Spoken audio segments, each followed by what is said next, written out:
Alors, nous sommes de retour. Toutes nos excuses.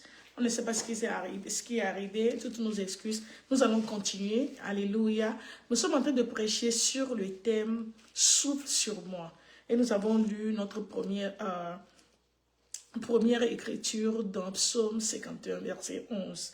Là où David disait « Ne me rejette pas loin de ta face.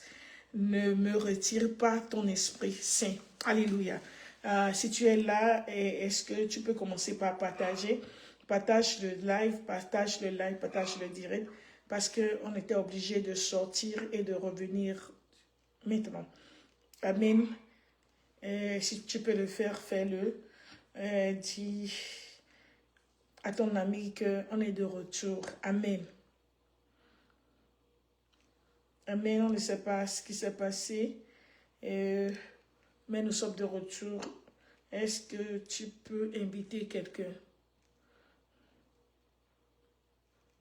Amen, amen, amen. Invite quelqu'un, invite quelqu'un, invite quelqu'un, invite quelqu'un.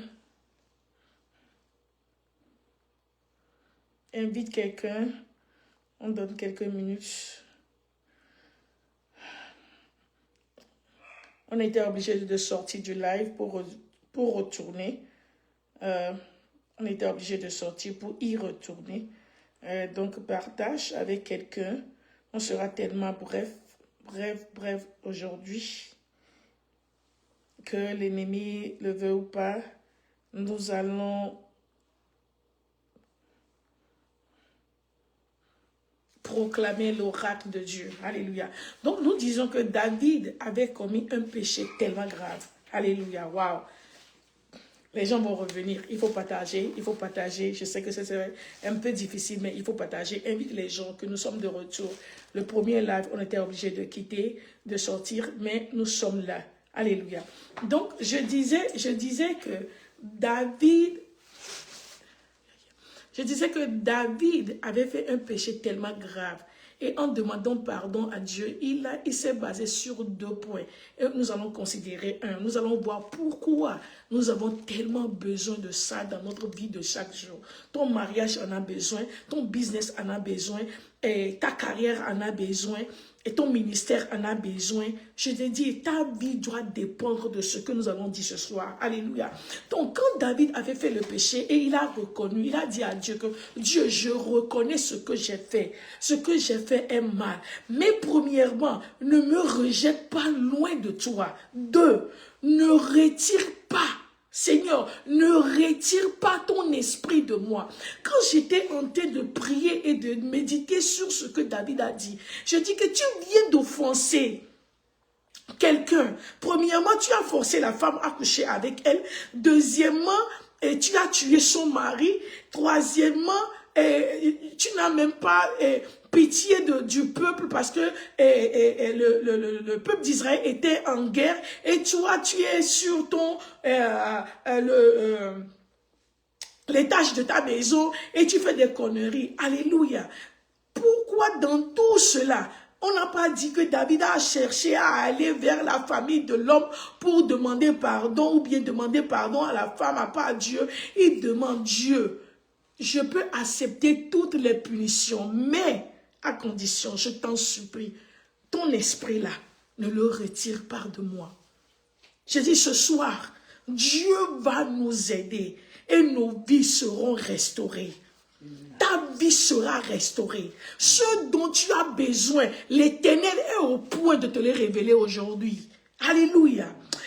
Et l'Esprit de Dieu m'a pris de Psaume 51 pour arriver jusqu'à la création. Le début. Alléluia. Ce que le prophète Moïse nous a révélé de comment Dieu a créé le ciel et la terre et les hommes. Alléluia. Genèse chapitre 2 verset 7. La Bible a dit que Dieu a pris. Dieu a pris quoi? Dieu a pris la poussière et il a façonné l'homme. Alléluia. Dieu lui-même, il a pris la poussière, il a pris l'argile et puis il a façonné l'homme. Il a créé l'homme. Mais quelque chose est arrivé. Dieu a créé l'homme. C'est-à-dire l'homme avait le cœur. L'homme, nous savons, personne n'est né sans cœur, personne n'est né sans estomac, personne n'est né sans cerveau. Tu n'es pas Tu comprends, non? Donc Dieu a pris le temps de tout créer avec l'argile. Mais la Bible nous a dit que l'homme était sans vie. Le temps est... Donc il faut me mettre ça. Genèse chapitre 2, verset 7. Alléluia. L'homme était sans vie. Après tout, juste la création. Il avait... je pensais, parce que vous savez, il faut passer par des situations pour comprendre. Parce que ma maman est souffrante. Et je sais ce de quoi maman souffre. Et puis maman n'est pas jeune. Maman dépasse 70 ans. Donc des fois, je blague avec elle pour dire que, ah maman, tu as des maux de genoux parce que tes genoux là, ont travaillé plus de 70 ans. Est-ce que vous comprenez? Quand il dit qu'il a des maux d'estomac, je dis que, ah maman, ton estomac là, il est vieux parce qu'il mange depuis 70 ans, plus de 70 ans. Mais regardez ce qui s'est passé dans le jardin, ou bien à la création. Dieu venait tout juste de créer un corps pur, un corps nouveau, un corps bébé, un cœur qui est frais, un cerveau qui est frais. Un estomac qui est frais, les reins qui sont frais. Mais tout ça là, l'homme n'avait pas la vie. Alléluia. Il y a maintenant une question à se poser. Tout ce que Dieu vient de créer là, pourquoi la chose ne travaille pas? Ou bien pourquoi les organes là ne fonctionnent pas? La Bible même, Dieu merci pour les révélations du prophète Moïse. Parce que sans Moïse, nous n'allons jamais savoir comment Dieu a créé l'homme. Et la Bible a dit qu'en même temps, Dieu a soufflé sur l'homme. Et l'homme est devenu comment? Une âme vivante. Maintenant, vous voyez ce que David est en train de dire. Que Dieu, même si tu vas me punir, n'enlève pas ton esprit. Maintenant, l'esprit de Dieu m'a révélé ceci. Il a dit, ma fille, tu sais, à l'absence de quoi? À l'absence de mon esprit, c'est la mort. Hey! C'est-à-dire, quand l'esprit de Dieu n'est pas là, c'est la mort. Le monde a horreur du vide, c'est vrai. À l'absence de l'esprit de Dieu, c'est la mort. Donc David disait que Dieu, même si tu vas me punir, n'enlève pas ton esprit, parce que quand tu enlèves ton esprit, je vais mourir en même temps. Donc vous comprenez, ou bien nous tous maintenant, nous convenons que pour vivre, ce n'est pas seulement manger bien, tu peux bien manger, mais si tu n'as pas l'esprit de Dieu, tu vas mourir. Tu peux bien t'exercer, mais quand tu n'as pas l'esprit de Dieu, tu vas mourir.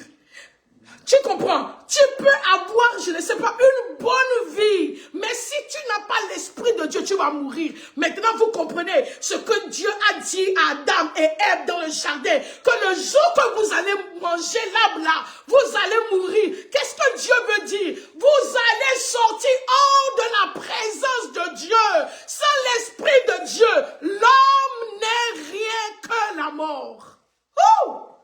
Alléluia! Mes chers, quand Dieu m'a révélé ça, j'ai dit, David, tu as tout. Sans l'esprit de Dieu. Sans l'esprit de Dieu. C'est-à-dire, quand l'esprit de Dieu n'est pas là, c'est la mort qui est là. Dieu a créé l'homme et la femme. Ou bien Dieu a créé l'homme. Mais l'homme était sans vie. Un cerveau frais. Mais l'homme ne peut pas parler. Une bouche, l'homme ne peut pas l'ouvrir. Les nez, il ne pouvait pas respirer. Alléluia. Un cœur nouveau, un cœur qui vient de naître.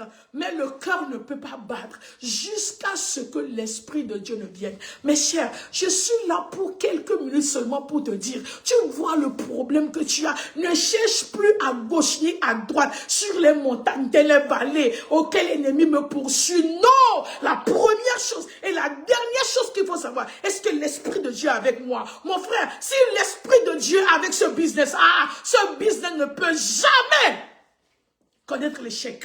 Je dis, si l'Esprit de Dieu est avec toi, qui sera contre toi?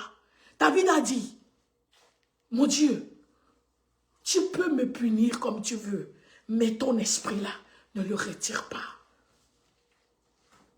Ton esprit ne le retire pas. Maintenant, Jésus, merci, nous comprenons la vie.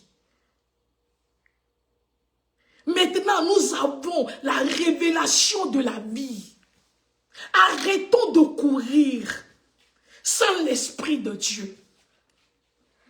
Quand les anges, les êtres là, célestes, étaient descendus pour coucher avec les hommes de la terre, dans Genèse chapitre 6, et quand Dieu était fâché, qu'est-ce que Dieu avait dit? Il a dit que maintenant, je ne vais plus permettre, Genèse chapitre 6, verset 3, il a dit que je ne vais plus permettre que mon esprit reste dans l'homme pour longtemps, parce que l'homme est seulement la chair. Avant ça, l'homme vivait jusqu'à 900 années.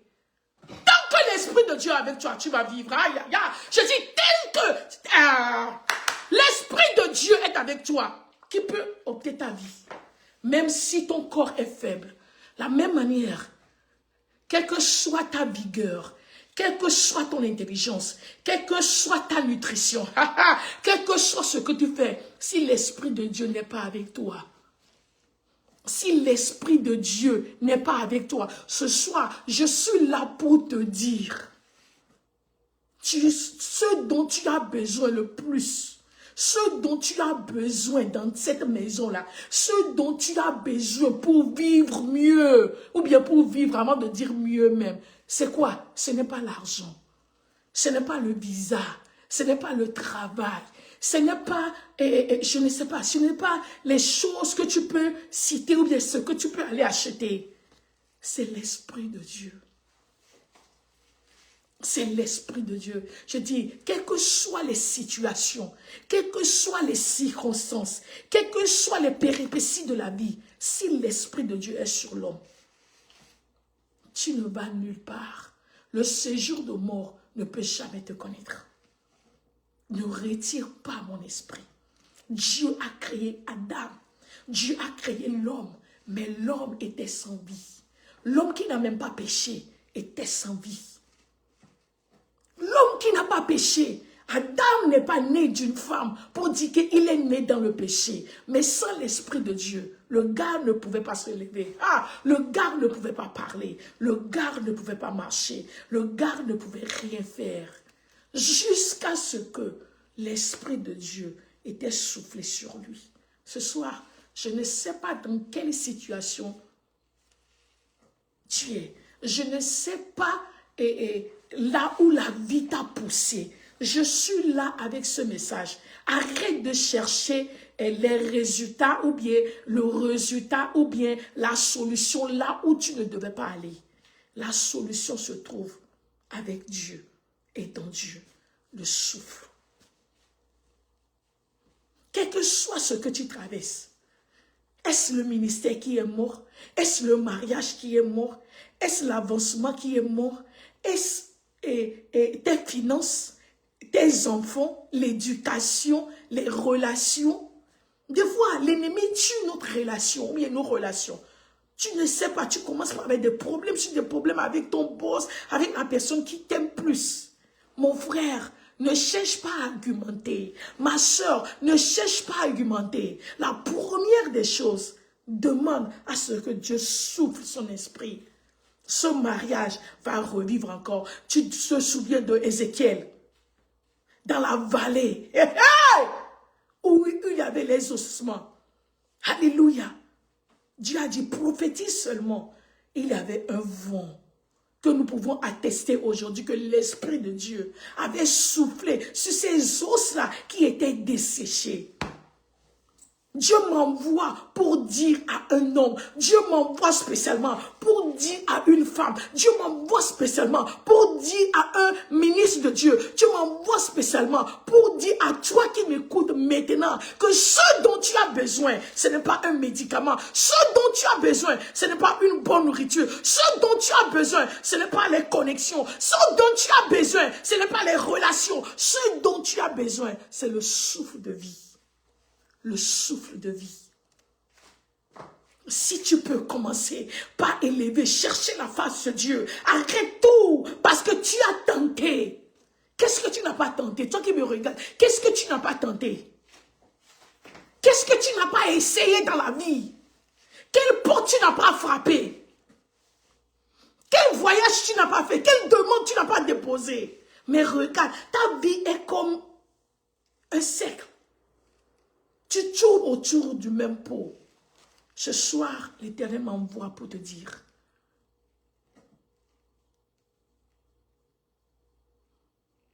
le souffle est la solution. Le souffle est la solution. Dès le commencement,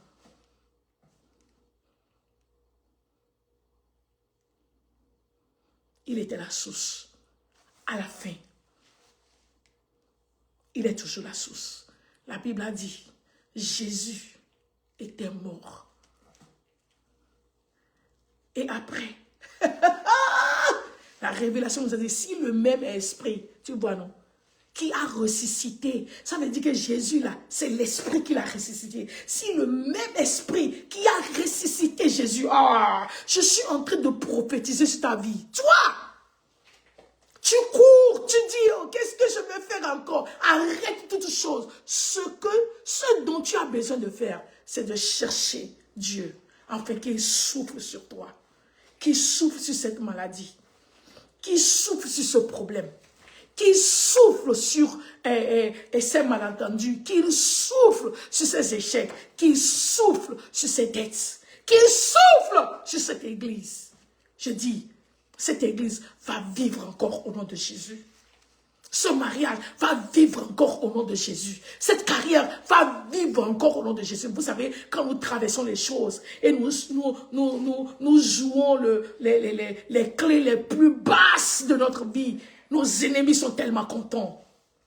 Parce qu'ils ne nous trouvent plus, ils ne connaissent plus nos activités, ils sont tellement contents. Mais toi, ennemi qui m'écoute, je reviens bientôt au nom de Jésus. Parce que Dieu qui m'a créé va souffler encore une fois sur moi. Je dis l'Éternel des armées, celui qui a pris la poussière et il a façonné l'homme. Mais l'homme ne pouvait pas parler, l'homme ne pouvait pas prier, l'homme ne pouvait pas manger, l'homme ne pouvait pas courir, l'homme ne pouvait rien faire, juste à ce qu'il a soufflé. Ce Dieu, il est toujours sur son trône. Bientôt, il va souffler sur moi. Il va souffler sur mes enfants. Il va souffler sur mon business. Il va souffler sur les œuvres de ma mère. Il va souffler sur ma maison. Il va souffler sur ma vision. Il va souffler sur tout ce que je suis en train de faire. L'Éternel va souffler sur ces choses. Et toute la gloire sera donnée à ce Dieu qui l'a fait. Je dis, commence par prier là où tu es. Dieu, tout peut m'arriver, mais ton esprit là, qu'il reste avec moi. Tout ce dont j'ai besoin maintenant, ce n'est pas l'argent, c'est ton esprit. Quand l'esprit est avec toi, quand l'esprit de Dieu est avec toi, quand l'esprit de Dieu habite en toi, mon frère, qu'est-ce qu'on appelle la mort? Qu'est-ce qu'on appelle la déception? Qu'est-ce qu'on appelle l'échec? Qu'est-ce qu'on appelle le malheur? Qu'est-ce qu'on appelle la jalousie? Qu'est-ce qu'on appelle l'envie? Quand l'esprit de Dieu est sur l'homme, ne cherche, arrête la course. Je dis, dans ce contexte dans lequel je te parle, ce que je te dis, ce que l'esprit de Dieu m'a dit de te dire. Vous savez, je ne suis pas pasteur de comment on dit ça, motivation. Non, jamais je ne vais pas te motiver. Parce que la motivation ne vient pas de Dieu. Est-ce que vous comprenez? C'est vrai, on peut avoir le programme de motivation. Est-ce que vous comprenez? Quelqu'un peut le faire, quelqu'un peut le faire, it's ok. Mais je dis ce que Dieu m'a dit. Si ce n'est pas l'oracle, je ne vais pas venir ici pour te déclarer. Est-ce que tu comprends? Tu vois comment je vois l'heure. Je dois quitter pour une réunion qui est très importante. Mais l'Esprit de Dieu m'a mis sur le cœur. Il a dit, aujourd'hui spécialement, ne rate pas. Il ne faut pas rater aujourd'hui. Dis à quelqu'un, peut-être c'est toi celui qui a besoin de ça. Arrête toutes choses. Tu as déjà tenté. Les livres, tu as lu. L'école, tu as fréquenté. Relation, tu as construit. Tu as cherché. You build. Relationship, you done it well. Rien n'a marché. Maintenant, recherche le souffle de vie. Ferme la porte. Dis que Seigneur, je ne veux pas sortir jusqu'à ce que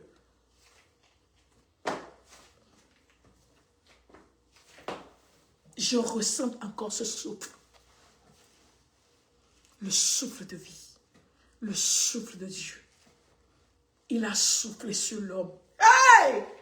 Quel que soit l'état, quel que soit, comment on dit ça, le temps de la journée, ou bien je ne sais pas, l'homme s'est levé. Il est devenu en même temps une âme vivante, sans transition. Je dis, quand le souffle de Dieu vient sur ta vie, il n'y a pas une période qu'on va appeler encore transition. C'est-à-dire de zéro, on va te voir tellement en haut. Je te dis, de n'importe qui, hein, les gens vont te chercher pour te voir. Toi que les gens méprisaient avant, quand l'Éternel souffle sur toi, tout ce que tu touches devient art. Je dis tout, sans exception. Le business que tu vas faire, quand tu touches ça, le business reçoit la vie, Zoé, la vie de Dieu. Personne ne peut te tuer. Je dis personne. Je déclare sur la vie de quelqu'un. Dans quelques semaines, nous allons terminer la moitié de cette année. Je demande que Dieu souffle encore sur toi. Ton ministère ne va pas mourir.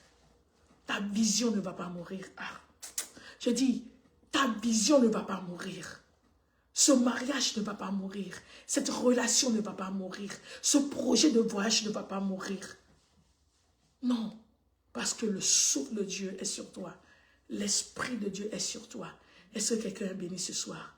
Tu es béni, reste béni. On se voit dimanche prochain par la grâce de Dieu. Bye.